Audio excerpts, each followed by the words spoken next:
back up. I've got my pasta all made. I've got my biscuits ready.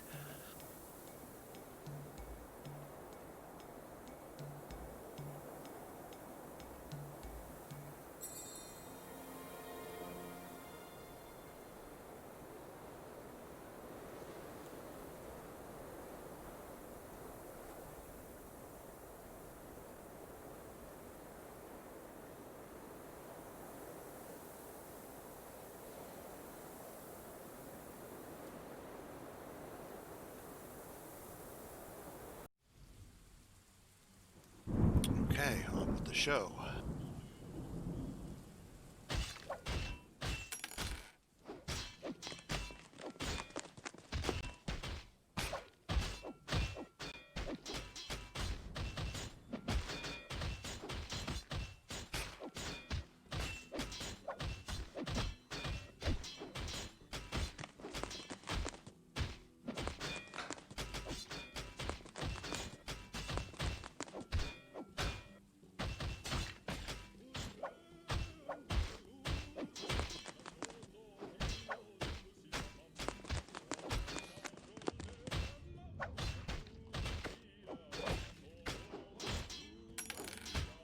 Okay, that's it.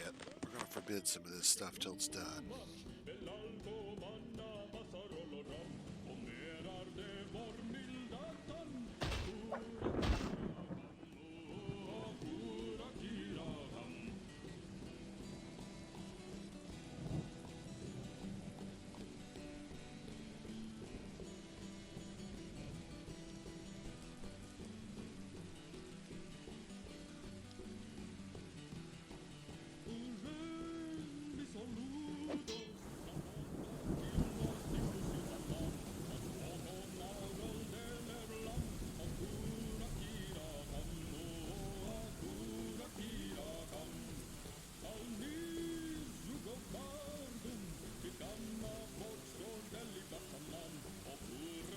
Okay, those are going on for bid for right now. I want hauling, not making.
Oh, nuts. I didn't set the population count. Well, we gotta do that now.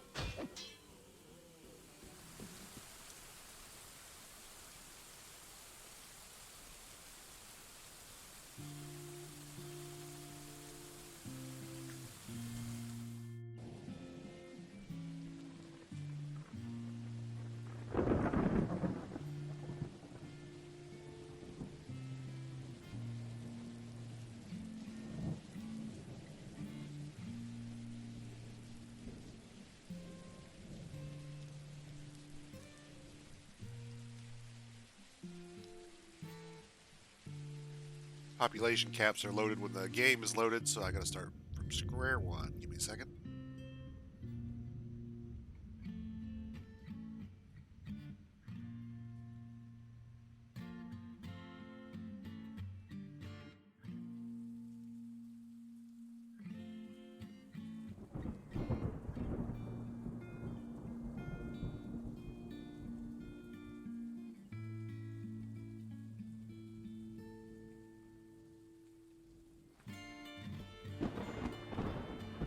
I'm capping this down, although we probably have more kids than both of this right now. I want any new migrants who come in to be adults, so I'm kind of forcing the issue a little bit.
Sorry I'm not talking a whole lot right now, guys. I'm kind of stuffing my face here so I can get done with it.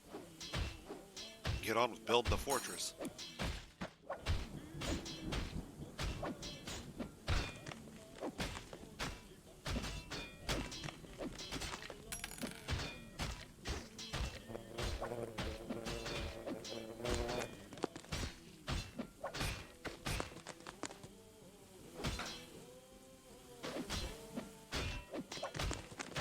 Sorry, I can't do it, sir.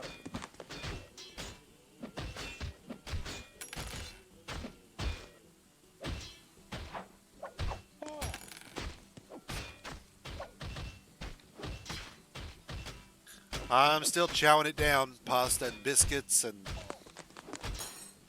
well, soda.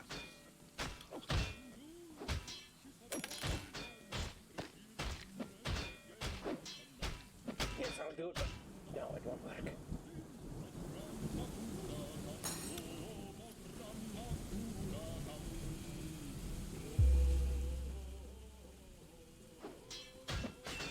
Sorry, sir, I can't do it. Not necessarily good, but they're good enough. No. When you haven't eaten since 3, it'll do.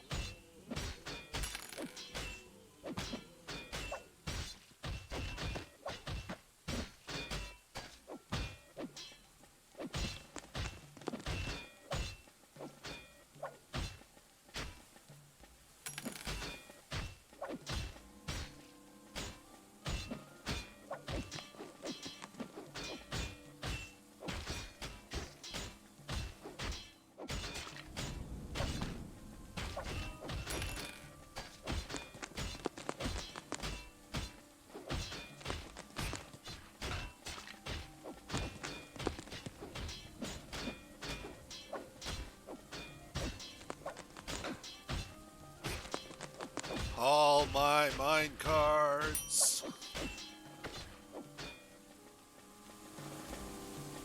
Nothing.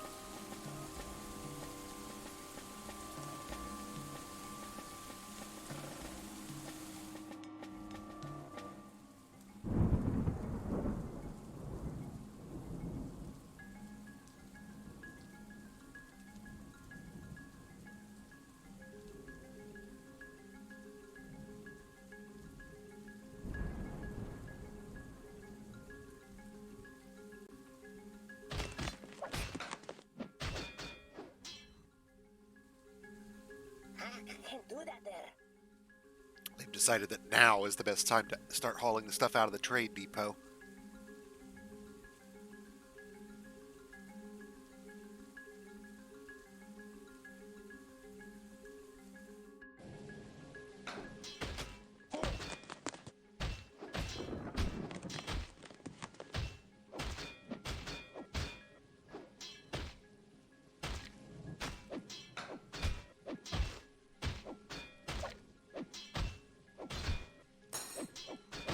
I don't care about the bins full of stuff.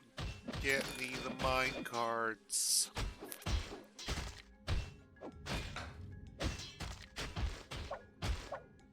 It won't work.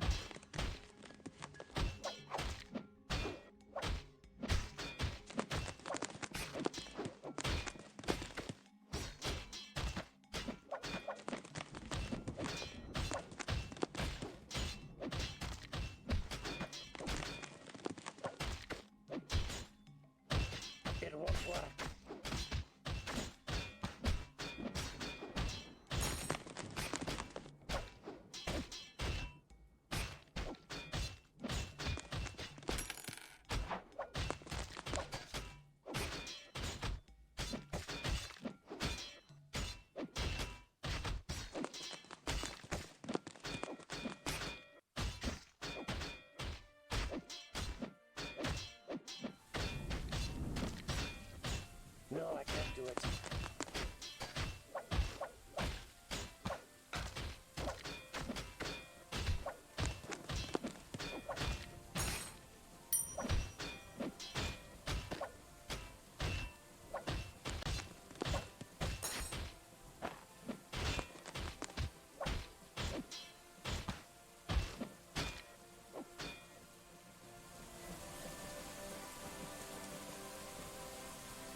until they finish hauling all the bins back, we're not going to see any progress here, I suspect.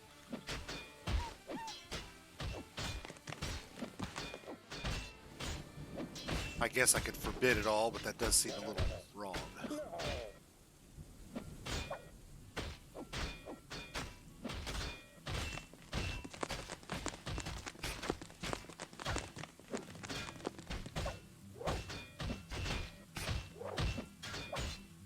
A very eager player doesn't necessarily constitute a fortress emergency.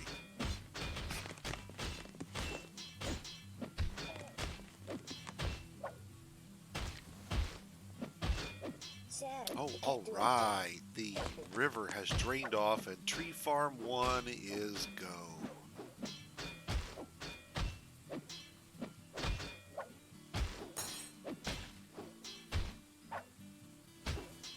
It won't work.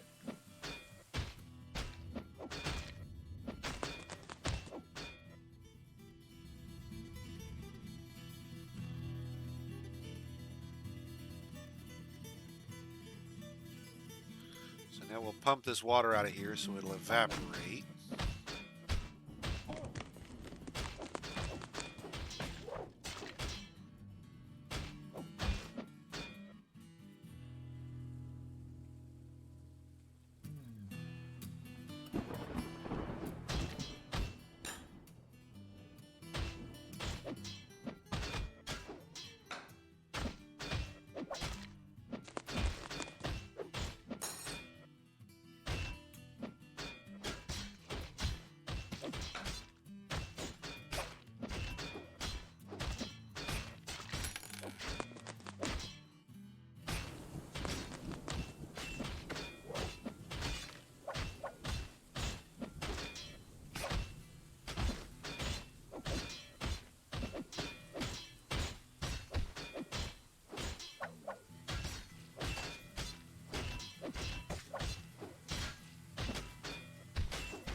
Well, we're going to pump that water out, by golly.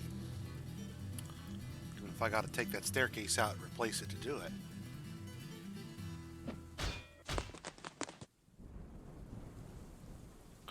Pumps from the north.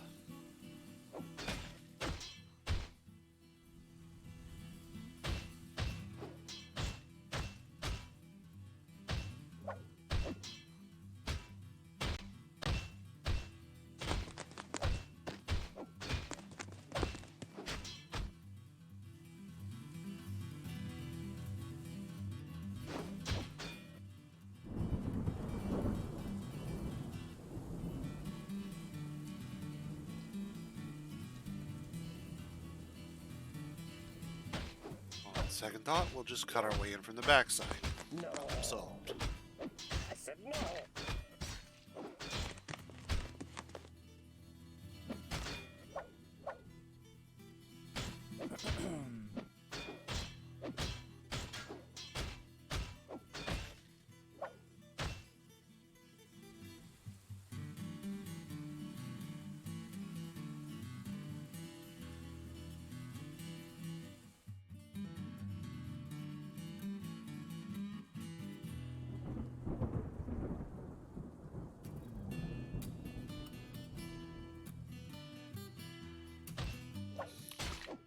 Okay, so my understanding is that everything that I'm doing today is going to be doable through that interface. It's just a different graphics tile set over the layout, primarily.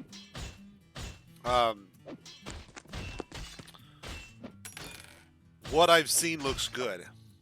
When I say that looks good, what I mean is what I've seen looks good from the standpoint of if I were a new player and I had never seen Dwarf Fortress before, it's appealing enough from a graphic standpoint that I can see a player being interested in it. It's going to look like the indie game it is, and that's okay. There's nothing wrong with that. What I'm concerned about is not so much what it looks like in terms of presentation value, but in terms of once you jump into it. We've already demonstrated on stream repeatedly over the last couple of days that your tavern is a death trap if you actually bother to put alcohol and mugs in it. We've killed humans, we've killed dwarves. I'm sure that the bugs involving invisible uniforms on woodcutters and miners and hunters are still there. I'm sure that if I looked around, the list of significant bugs that I noted last year is probably still there. And my concern is that we're going to launch on Steam with these decades-old bugs. And that may bias the new consumer, unfamiliar with Dwarf Fortress, negatively against the product in a way that I don't want to have happen. Cautiously optimistic is how I would phrase it. I've used this item for so long it needs a name. I have to trust that Toady and Kit Fox know what they're doing. Anything else, just madness, right?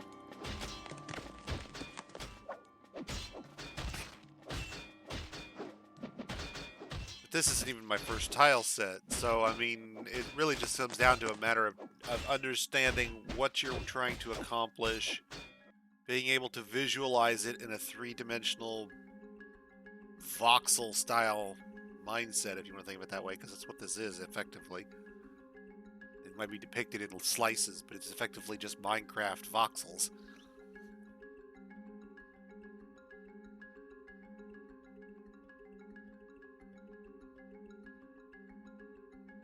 And if you know what you're doing in terms of what you want to accomplish, and you have a reasonable grasp of the interface, that's all there is really to it. It's just learning to overcome what's the difference between designating and building, querying and viewing, and whatever the heck K is. Looking? I can't even tell you anymore. When do you use each one, you know?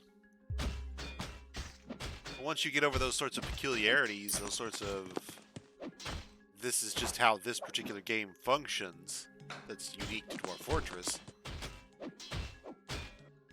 there's not that much to master. A fairly stable, self-sustaining fortress is achievable with a relative minimum of things. But you have to know that they are needed, and you have to plan for them a little bit in terms of, you know, you gotta set them up. Otherwise, they're not there. You gotta have your bedrooms. You gotta have your hospital. You gotta, you know, and a new player's not gonna know that you need those things, right? Not so much as you master them. You just gotta know that they're necessary.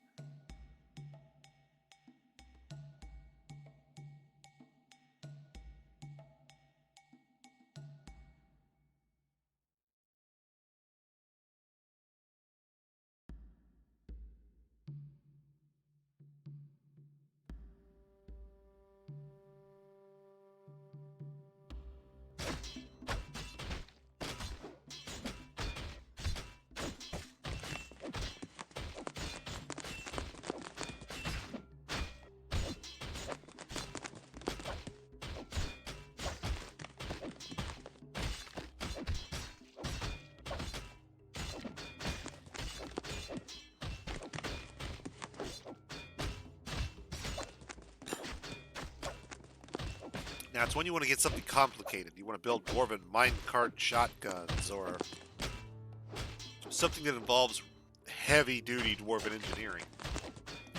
Beyond the level of an obsidian caster, beyond the level of this nature park we've built.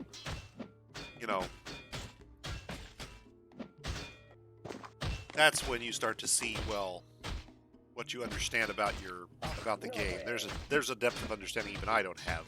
I'm a relatively casual player. But I play a lot of management games. And a lot of what you learn in other management games translates to Dwarf Fortress. The particulars of how you implement it is different.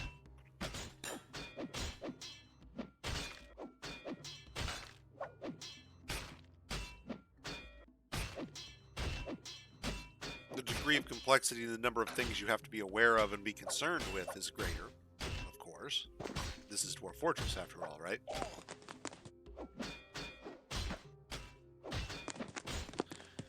And we're just going to knock holes in this excess pressure regulator here. We don't really need it anymore. It wasn't really a good idea to put it here in the first place. It's just kind of chewing up flow.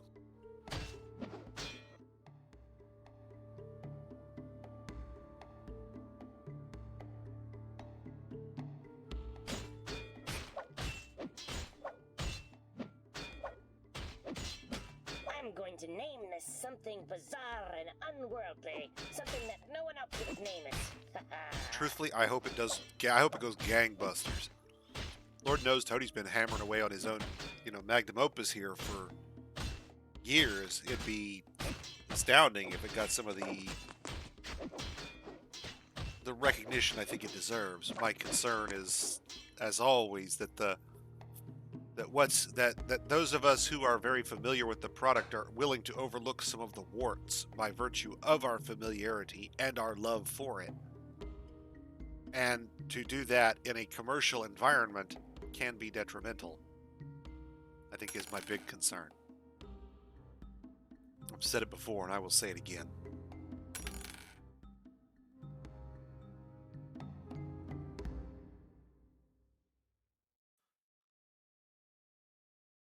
I don't do the real hard Dwarven science. I use Dwarf Therapist, so there's been some things in the stress system that I've commented on in the past stream. I'd have to go back and look at somewhere in this past 6 hours of video.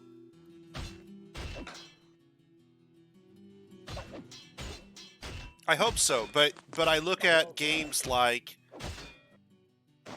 Prison Architect, RimWorld, Oxygen Not Included. None of them have necessarily the depth of Dwarf Fortress, but all of them have a greater degree of presentation and accessibility that is currently lacking in this product. And there's nothing wrong. And I think where it comes to play is,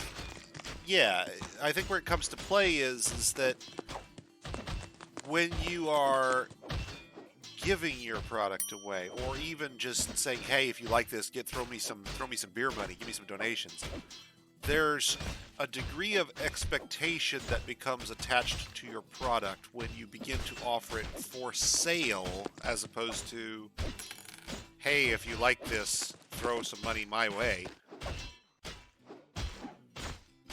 The teeter-totter, the balance, if you will, shifts, is my expectation. The consumer's not going to view that relationship the same way. They're not going to view their relationship with your product the same way.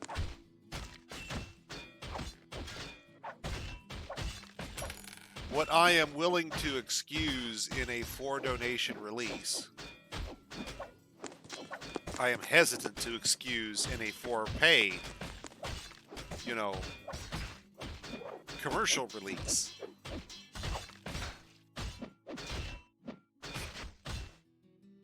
One is a passion project. Sir, you can't do like that. The other is a commercial endeavor. You could make the argument they both are, and that's reasonable. But I'm not sure the average consumer sees it that way.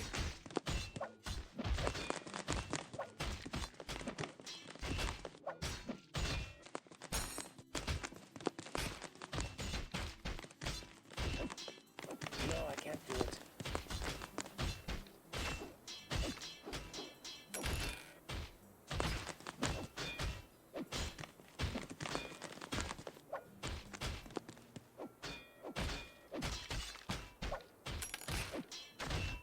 But let there be no doubt in anyone's mind, I love the game, and if I didn't, I wouldn't still be here playing it. I wouldn't still be using it as a vehicle for raising charitable donations year after year. I wouldn't still be frequenting the forums and visiting the subreddits and talking to other players.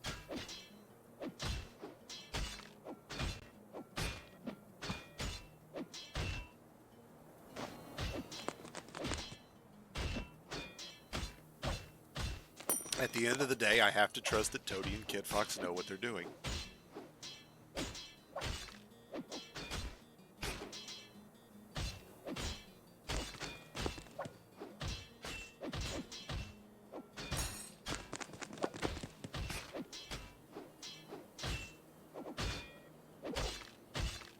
I work in software and I contribute to a commercial product, but I have no personally developed commercial products that people have paid me for. So it's not as though I have a great deal of basis on which to build any foundation for a real criticism of any action taken yet.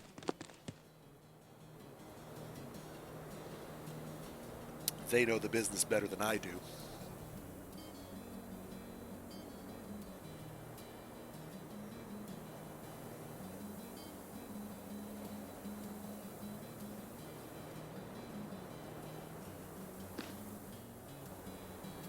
At the end of the day, yeah, that's what it comes down to. I'm not a market analyst. If it can sell, great, wonderful. Toady deserves it, right? It'd be nice to see it get some of the commercial success that it's deserved alongside its underground success for years, right?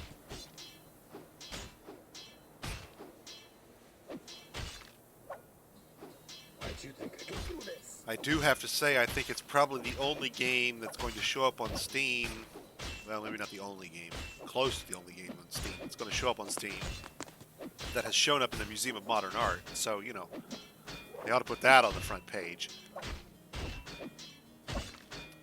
Send a note to Valve. Hey, Valve, how many of your games have been how many games on Steam have been represented in the Museum of Modern Art? Get that number and then say Dwarf Fortress is, you know, the only game on Steam, or maybe one of 10 or whatever, you know. I'm sure there's a Pac-Man out there somewhere. If I looked out there on Steam hard enough, I'd find Pac-Man. That was probably out there.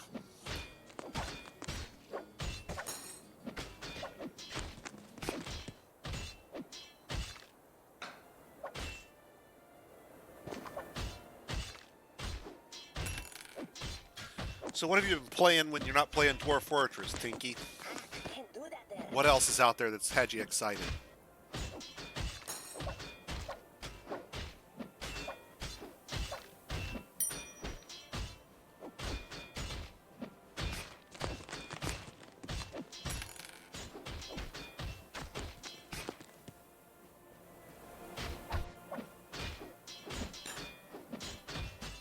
Yeah, I'm holding off on that one. My wife and I have played Divinity 1 and Divinity 2, and we've loved them.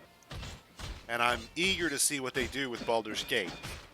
But I don't want to get in too early and burn out on it and find out that, you know, we understand all the story and we're going to play it co-op, and that's going to be a her and I kind of treat. So that one I've been holding off on. I've seen it. My eyeball is fixed on it like the eye of Sauron, but not yet. Not yet. Patience, precious patience. Yeah, and I expect that. There have been a few games I've tried in early access where I've played them and know that they're going to be that sort of thing where you're playing this game that's going to be something more later on down the road. You know, Subnautica I picked up in early access. Deep Rock Galactic I picked up in early access. Those are fantastic games. But I set them down and came back to them after launch because my goal was not to... I figured what was there was a good enough game to play and test and say, yeah, this is something I want to spend my time with. And I came back to them to actually enjoy them. Whereas with Baldur's Gate 3, I think the story is kind of the core element there. Not so much the mechanics. I mean, I love the mechanics. If it wasn't a mechanics-based game, it was a RPG walking simulator, I wouldn't play it. But but I think the story is going to, you know, be a significant part of what drives my enjoyment of those mechanics, and knowing too much of that in advance early on is going to destroy my ability to enjoy the product alongside my wife. And at that point, you know, that's kind of That's kind of a rarity for us. There aren't that many things that we found that we can play in tandem, if you will. Infinity series has been very good to us. Very eager to see what they do with Baldur's Gate. While we're dreaming, I'd like somebody to revisit Arcanum and get it right.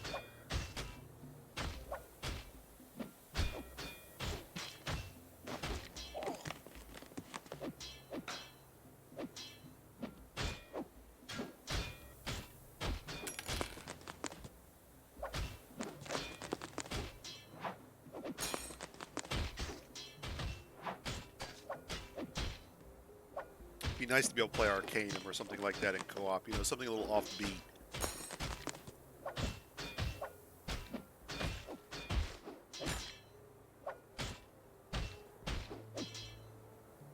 I think Divinity's going to has shown that you can do it. Now the question is somebody going to be willing to lay the other trappings over it, build their own worlds over that type of game? Clearly, if you can put it together with the polish, it'll sell well. The first one, my issue with the first one is it's very much more, if I said fantastical, it's almost a fairy tale in a sense. A lot of the things that happen there are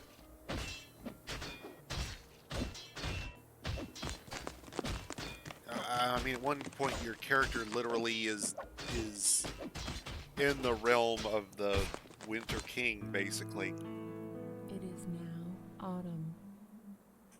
And it feels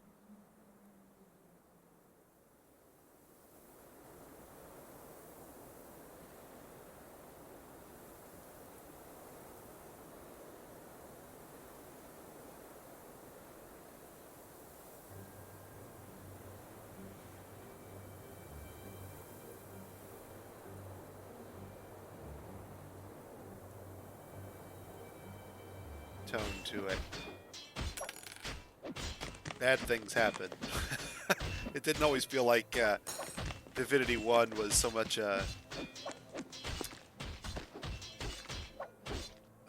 not sure what I'm not sure exactly what to put my finger on there. There's something I'm feeling around for the concept of it, and I'm not sure what the word I'm looking for is.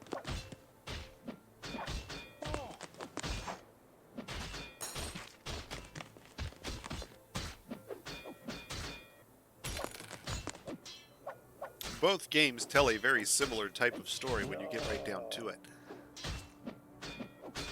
But I think the mechanics improvements they made from 1 to 2, and I think that there were the tonal shifts and story changes, not in terms of plot and that kind of thing, but in terms of just general tone, I think I gave it a more of an impact for me.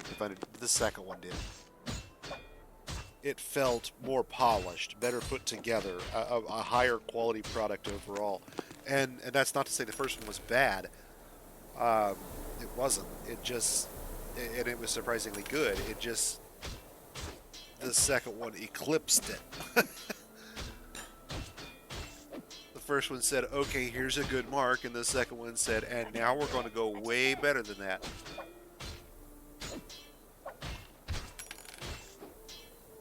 I can believe that.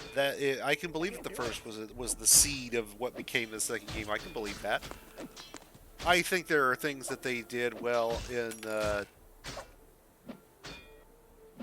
first game that carried over. I think there are some things that, if they watch what their fan base is doing with the game very quickly after launch, like access to a source fountain in the ship, you know, for example, is a real common mod I've seen. You know, let's give the player the ability between, you know, they go into a dungeon or a scene or a set piece or whatever, and they have a fight or two, but if they want to fall back to their lair and rest, fill up all their source points, let them. It doesn't change the game all that much from my tinkering with it. You know, if you give yourself the ability to recover source on rest, for example, it's a little faster paced, and since you can do it with a bedroll at that point, it's a little, it's hacky because you can basically pull 3 source points out of thin air everywhere you go. But even if you just limited it to where the player has to pull out of an area and go back to, the Lady Vengeance, I think you come out ahead. They've never done that. They need to. In the first one of the big problems it felt like later on was if you weren't hyper specialized, you were going to get mauled. Two-handers quickly became de rigueur. We had a one-hand and shield character, and you just couldn't keep up. The damage output was just insane from a two-hander. I think the balance is a little better in the second one.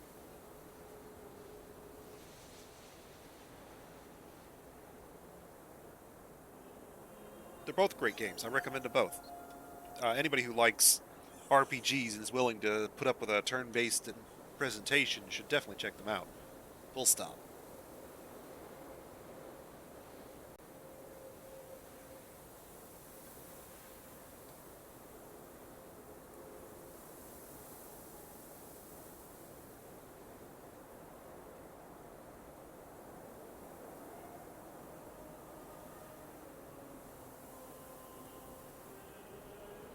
I played through Red Dead Redemption 2. That was pretty good. Very surprisingly better than I thought it would be. I didn't expect to. Oh, we got something's gone off here in our.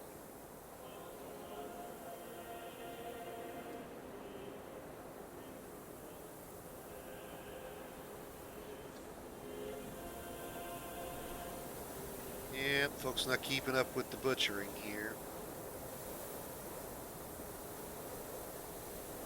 Bits are getting ahead. Did we, wait, did we...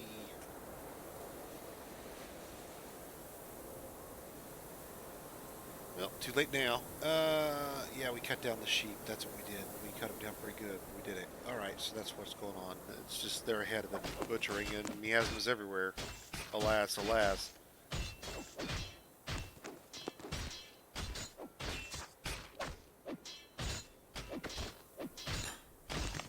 Ain't nothing wrong with that, man. I did finish it because I wanted to push through and see the ending at the end, but I didn't do everything along the way. It's not like I, found all the things and did all the stuff, and I could have spent weeks more in that game easily if I wanted to try and, 100% it or something. Oh, man. Days hunting stuff. But I spent my time with it, and I really, like I said, I was surprised. I kind of, when I was looking at it initially, I just kind of pushed it off as, in my head, as, this is Grand Theft Auto with horses, And that's not really fair. It's oversimplified, badly oversimplified, I think is what I would say. Wow, we've got so much shit here to pull out here. Our food haulers. Oh, you know what the problem could be?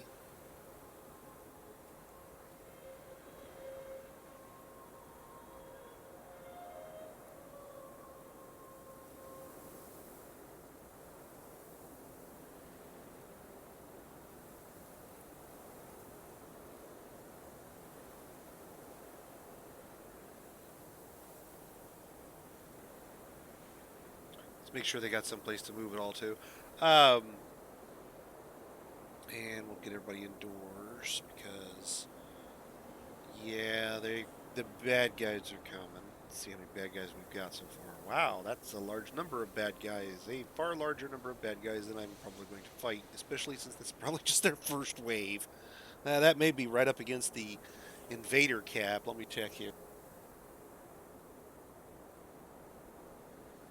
Yeah, invasion soldiers is 120 and invasion monster cap is 40, so we're not up against the caps, but we're pushing it hard, pretty close. That's probably column 30. So 90 invaders, give or take. I'm, ballparking.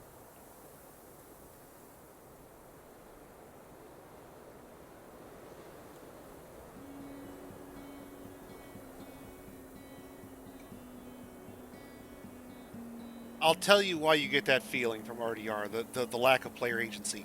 It's because there are several scenes in the middle where you start to question Arthur's own agency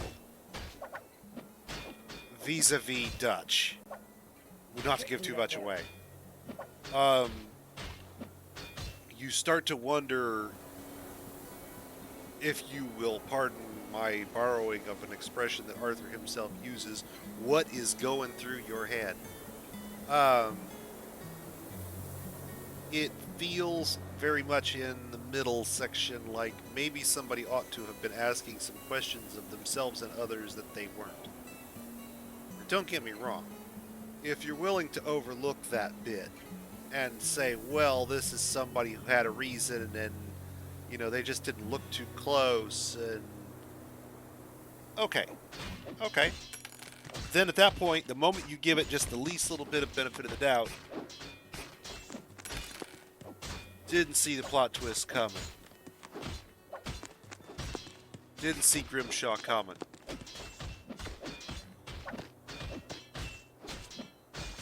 Didn't see Molly coming. Though, didn't expect it. Wasn't ready.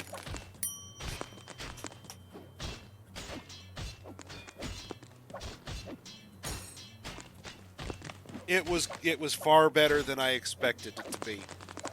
It wasn't Subnautica, but it was far better than I expected it to be. Subnautica, for what I expected out of Subnautica, was just incredible.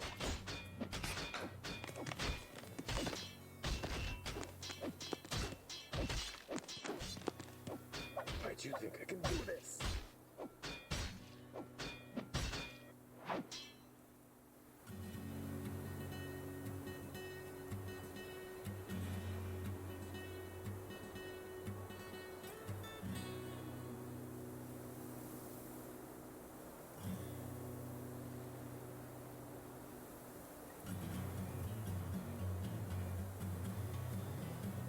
And like I said, the moment you excuse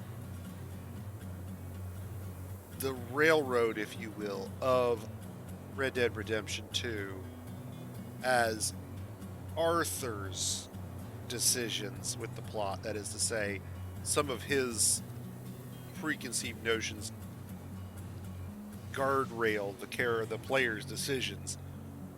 The moment you give that an overlook, so to speak, then everything else just falls into place. It plays pretty well after that.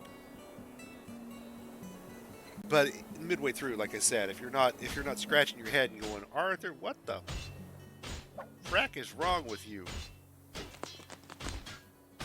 Then you're just not seeing the same story I was. How about Kingdom Come Deliverance, Tinky? Did you take a look at that one?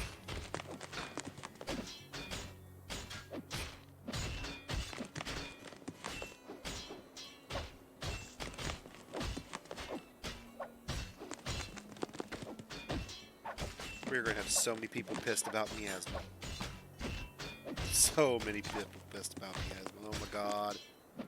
Can't get rid of it all fast enough. So much meat. Nobody's hauling.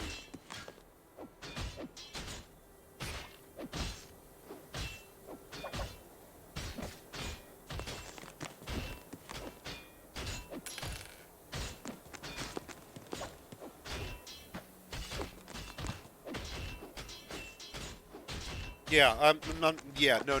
Definitely not going to play down the rough edges. There were several times while dueling with Bernard where I would end up inside him because he would lunge and I would lunge, and we'd go kind of lunge through each other.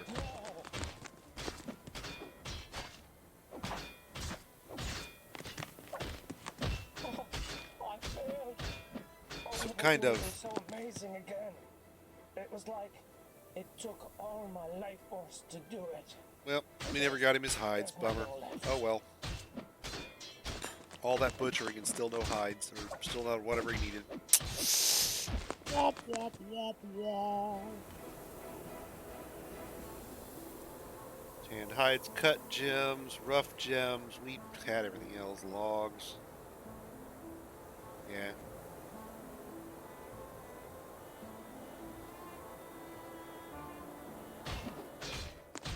A little bit of jank. Wasn't bad. For those of you out there who might be listening and who have maybe a buddy or a set of buddies you want to play a game with, if you're okay with first-person shooters, my strong recommendation is that you take a look at Deep Rock Galactic, especially if you like Dwarf Fortress. A combination mining and I'd call it shooter, but it's more like you're dropped into a cavern and told to extract minerals. Yeah, baby, rock and stone.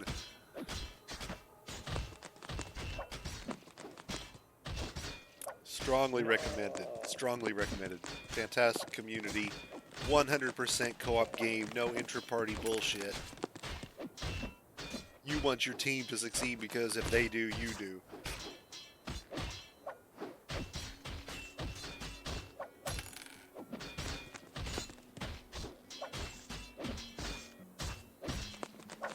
I'm trying very hard not to bounce off Pillars of Eternity again. I played Tyranny and loved it. But I keep bouncing off pillars.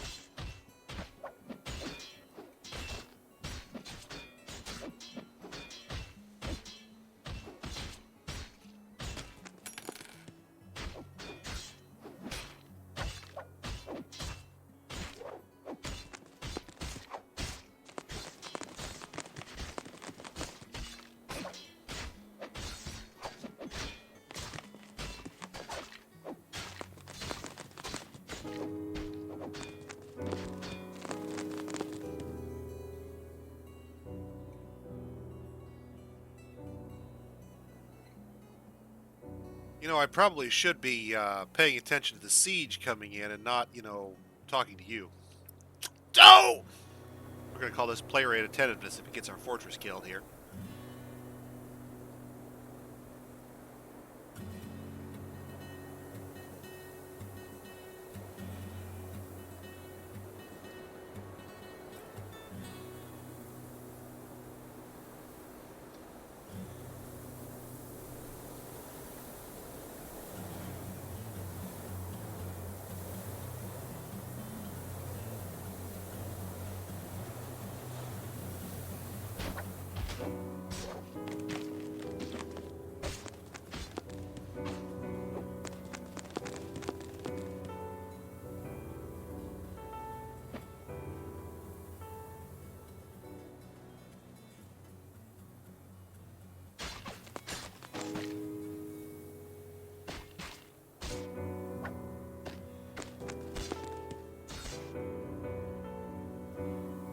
This is going to be all player error up in here.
All puppies and war dogs. So far, so good.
That is a really big siege.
Once again, the militia pulls it out. No, I think this is recoverable because we ignore them. We've got the doors shut. They've had their fun. That's all they're going to get.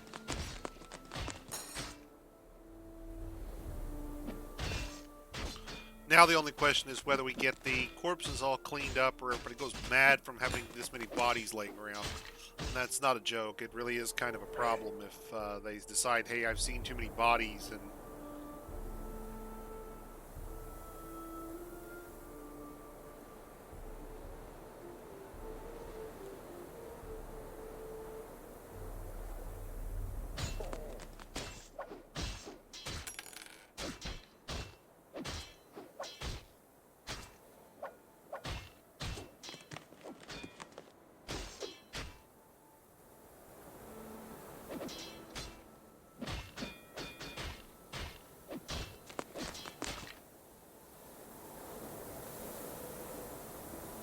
needless to say that now they're probably up against the invader cap.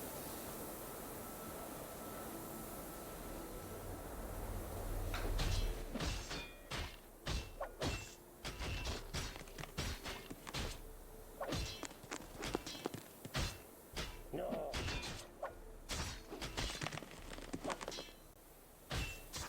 No.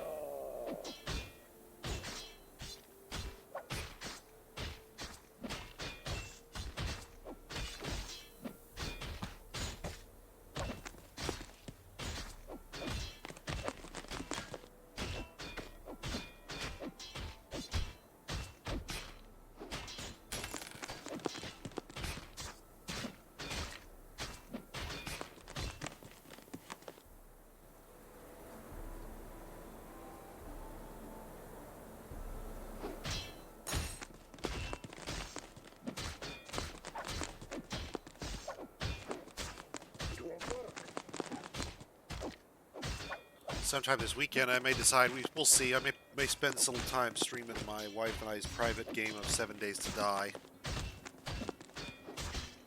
It'll be super exciting. You'll get to see me staring at furnaces a lot, but Oh, yes, I'll do it, but no, it won't work. I could spend a little time on stream and spend time with the wife, and that would be good.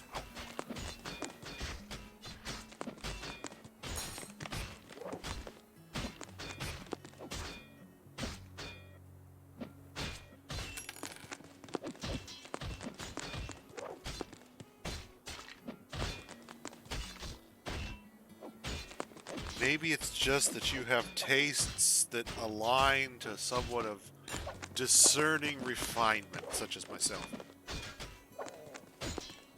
That's low shit, of course.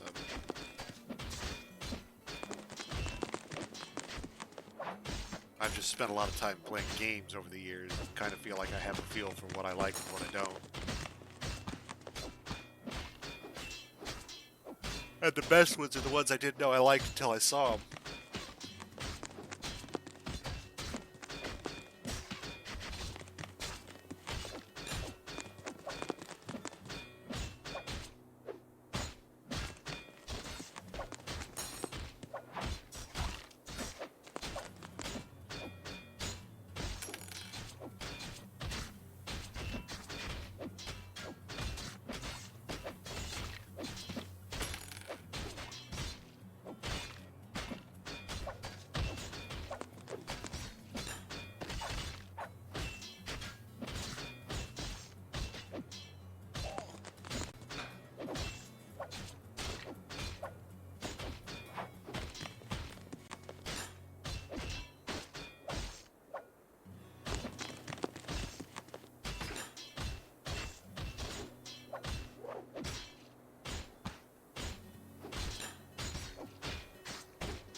So many corpses, so many body parts, so much dumping.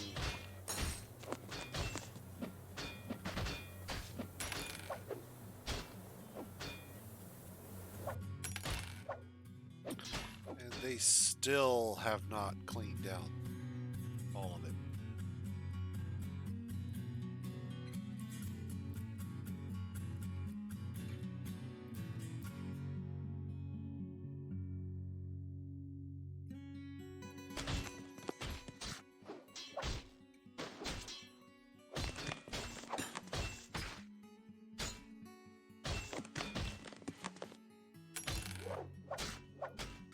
Star Sector. Feels like I've heard of that one. Heard of, mind you, that's all. I'd remember if I'd played it.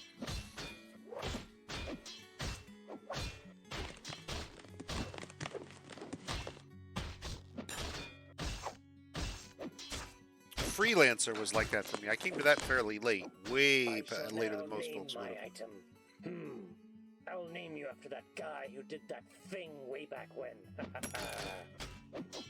But it held up really well, even despite its years.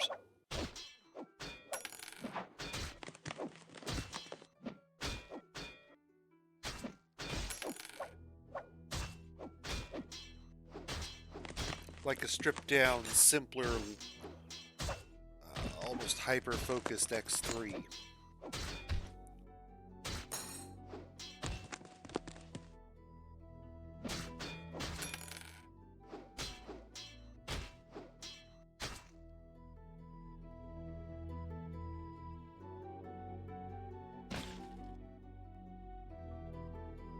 Sir, you can't do that there.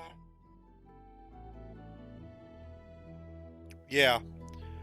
Now, I have to confess, I played X3 and I loved X3, you know, Terran Conflict and Albion Prelude. I did not like Rebirth. I thought Rebirth was hot garbage. Hot garbage juice. Hot fermented garbage juice.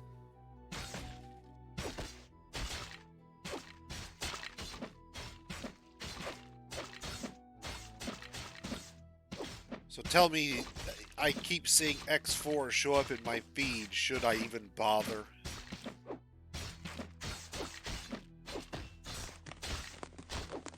It won't work.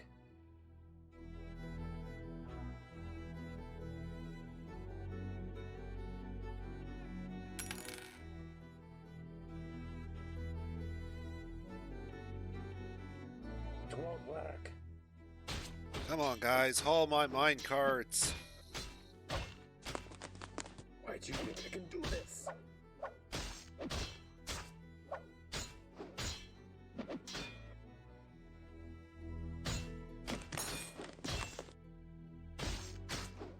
Oh, no way. Sir, you can't do that there.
Then it's gonna wait. And it's gonna keep on waiting. Ego Soft burned a lot of goodwill with me over Rebirth.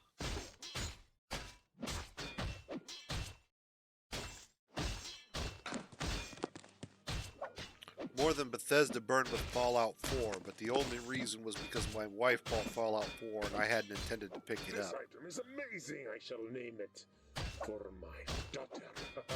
It won't work. And if I don't have a daughter, I shall name it for my dog. Rebirth I pre-ordered, and that was a I can't burn. do it. Some other thing that I'm attached to.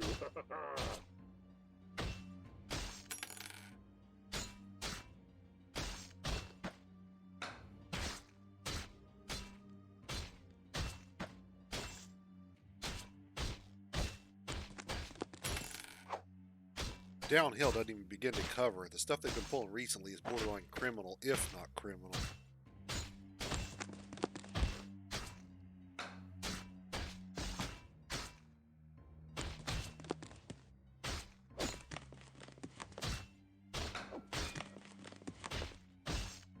Maybe. They got a lot of goodwill to try and rebuild. I can tell you my wife won't let me will give me the stink eye if I so much as suggest purchasing anything with their name on it again.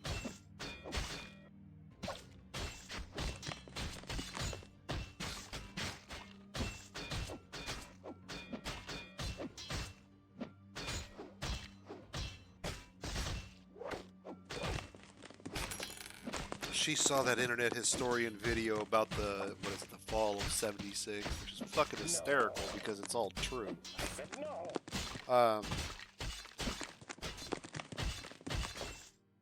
She was horrified, I think is probably the best way I could put it.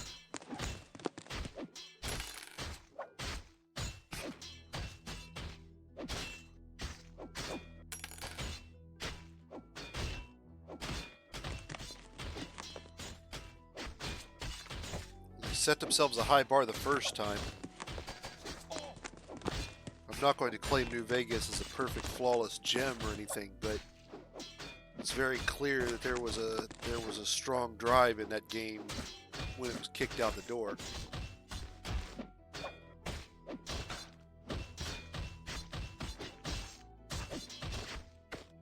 I can't do that there.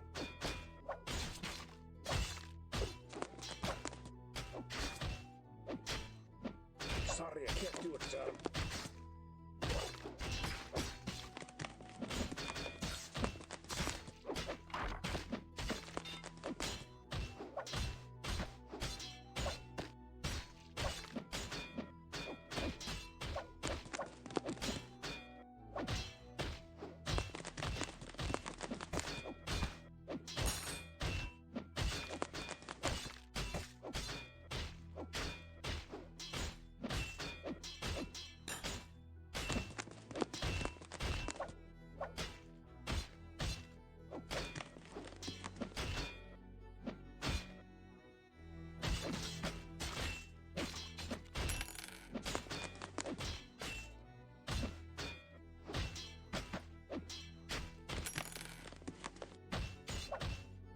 Yeah, I think horrified is the best way to put it. My wife realized that she had patronized them immediately preceding Fallout 76, and she was horrified to have even given them money.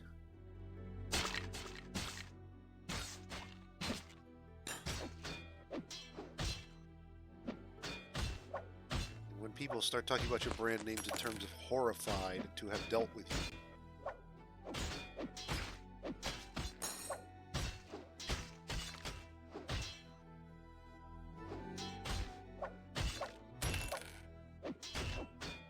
things have really gone the wrong way at that point. I hate saying no to you, but no.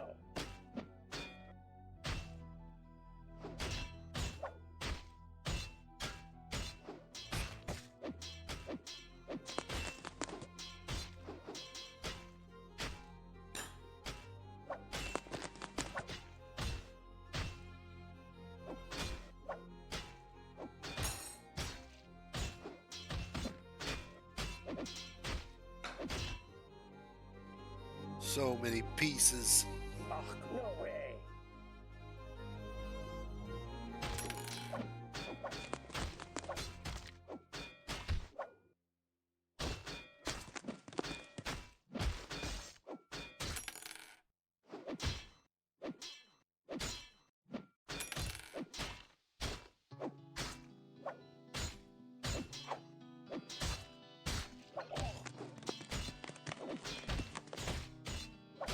Oh, there was no way I was going to buy 76. I didn't go anywhere near that thing. No way. Not even close.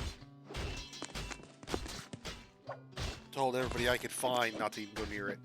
Well before it launched.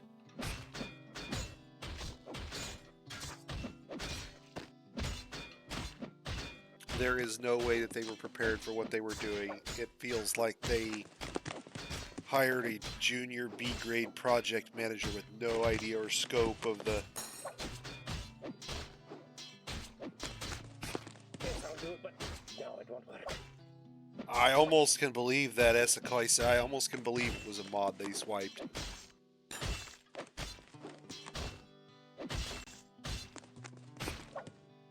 Sir, I hate saying no to you, but no. No, there's a lot more to it than just a fan mod. They've done some things obviously to get it multiplayer and that kind of thing, but it just horrifying to even look at. And the shockingly bad thing about that is, you know, for years I've been saying to my wife, I really wish they had a co-op Skyrim. I really wish they had a co-op Fallout that you and I could enjoy. That would be great. Just her and I on a private little server, conquering the wastes, or, you know, plowing through Morrowind, if you will. But Bethesda saw that and got dollar signs in their eyeballs, and the next thing you know, you've got an MMO and a Rust clone.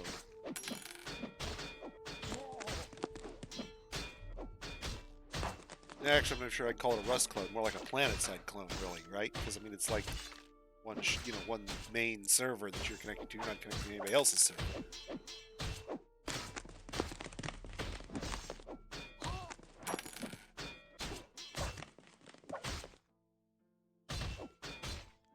Sorry, sir, I can't do it. Yeah, but I'm not looking for a mod. I'm looking for something that I don't have to. I don't feel like I have to reboot every 5 minutes. No. I don't want to run into a situation like we did with, what was it? Orcs Must Die? Looked great, cute game. We enjoyed what was there. The problem is the multiplayer connectivity is total shit.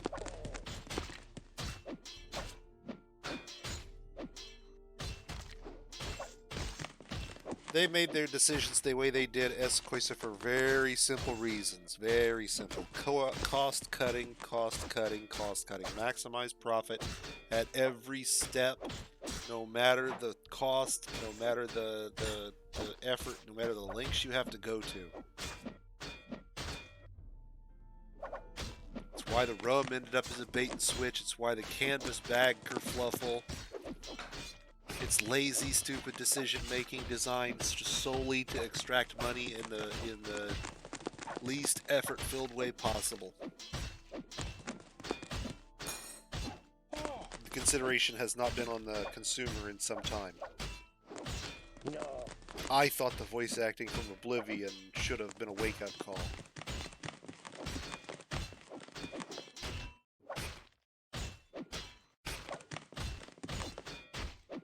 Well, I mean, you laugh, but I mean, Horse Armor broke people in Oblivion.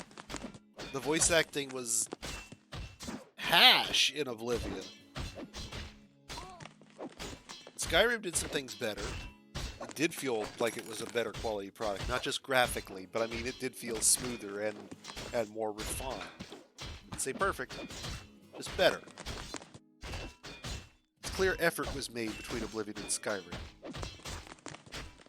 What bothers me is sometimes it feels a great deal like there's not been a whole lot of effort other than to redress everything between, say, Oblivion and Fallout 3, or Skyrim and Fallout 4, which feel much more like total conversions than they do truly separate games in a lot of respects. I'm giving you a name.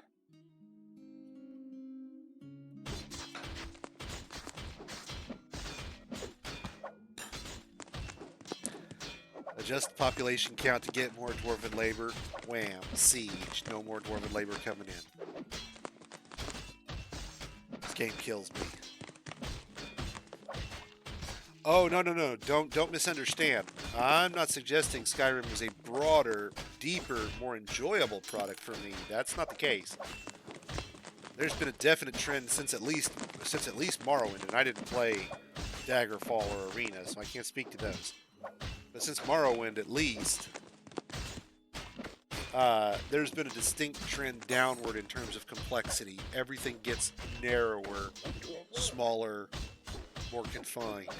Prettier, better to look at, Sharper voice acting, even when they're using the same voice actors.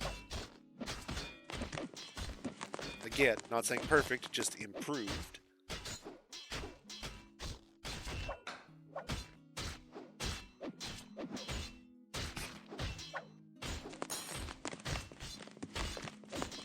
But yeah, I mean, you go from Morrowind where spellcrafting was practically unlimited to Oblivion where they've narrowed it down to Skyrim where there isn't any.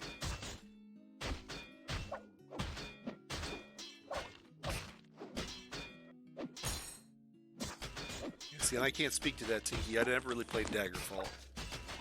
I could probably go back and try today, I suppose.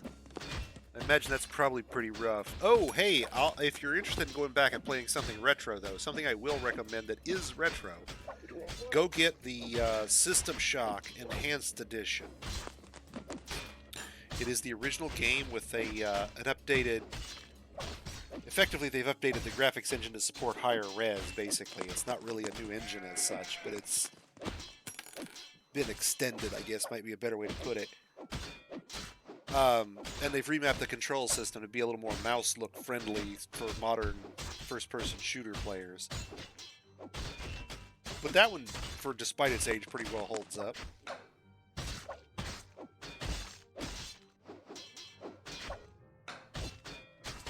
Takes a little getting used to at first because it's so different, but it's not bad. Sorry, sir, I can't do it.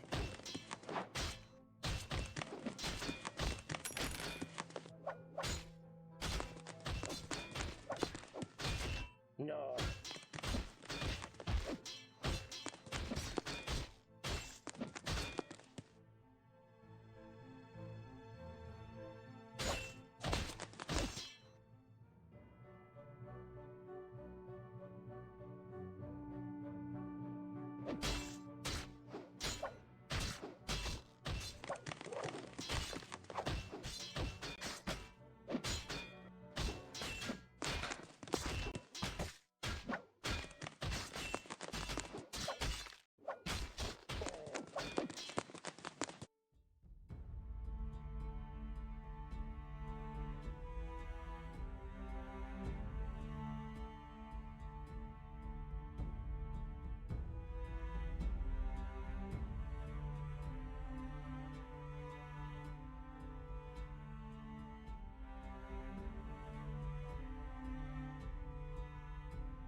This dwarf is climbing our walls, literally.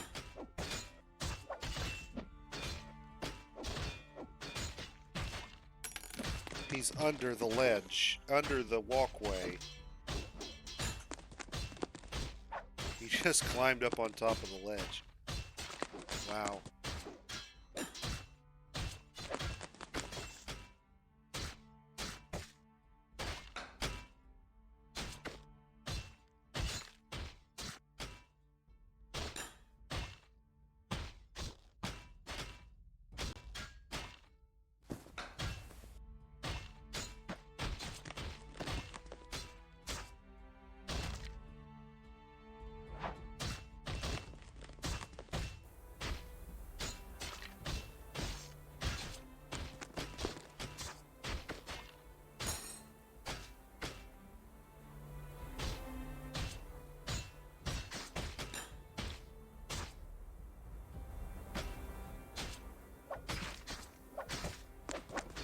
And we're starting to get more dwarves down here on the bottom end. Was 3, now it's 4, now it's 5. Siege cleanup.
I think in our next fort, we're going to use a drop shaft for cleaning up sieges.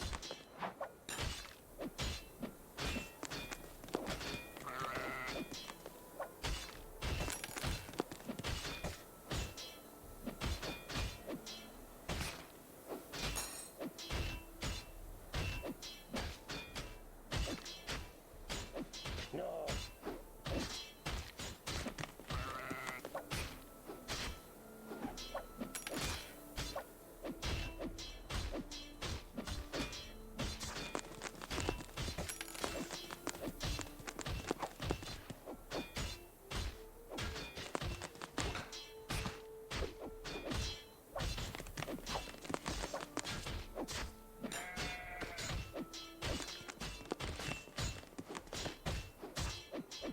Oh, no way.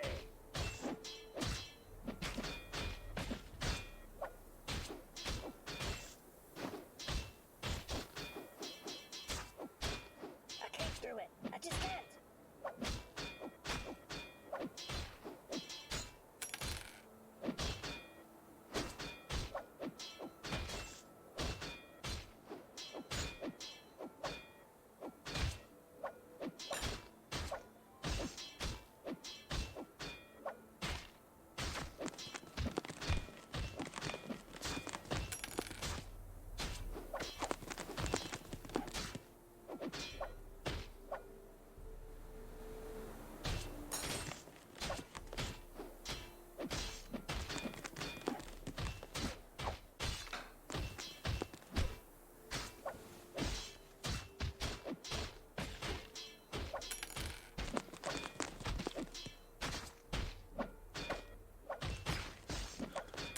Well, between sieges and other similar things, that is to say, trying to keep dwarves happy, I haven't managed to get the Magma workshops up running yet. We still have all those mine carts downstairs. Oh,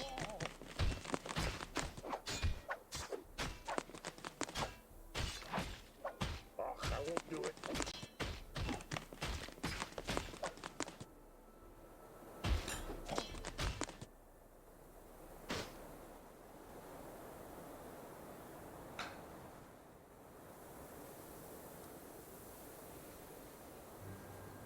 No.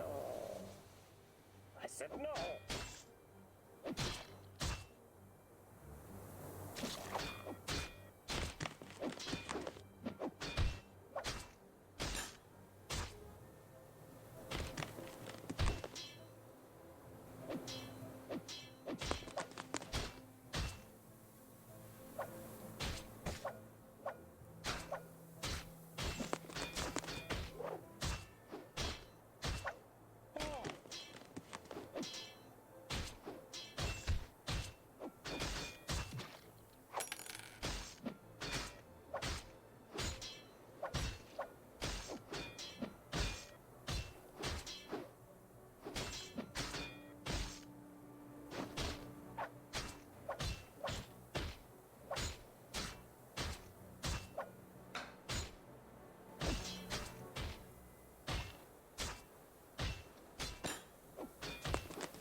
game, unfortunately, is not going to win that particular battle. Sleep is going to win that particular battle.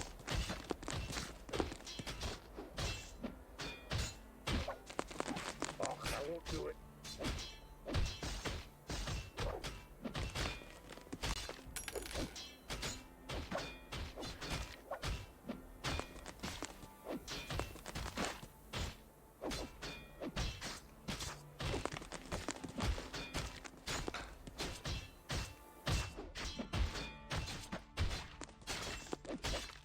I can't do it.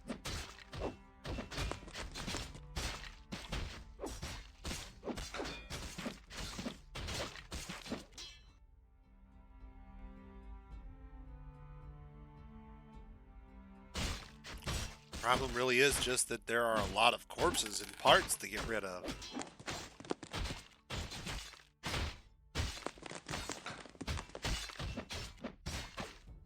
We're going to use a drop shaft in our next fortress.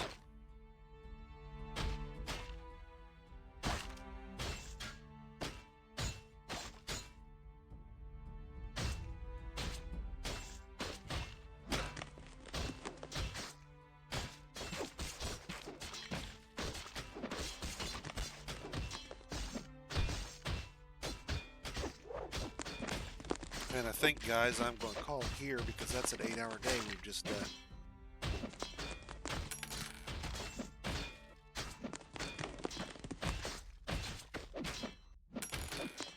So I'm going to go crash, get up, and then I'll play with the wife a little bit, maybe some 7 Days to Die, and we'll see about maybe streaming that as well. And I'll be back again tomorrow night, and hopefully by then I can get the dwarves to actually haul the minecarts I need to make this whole process work.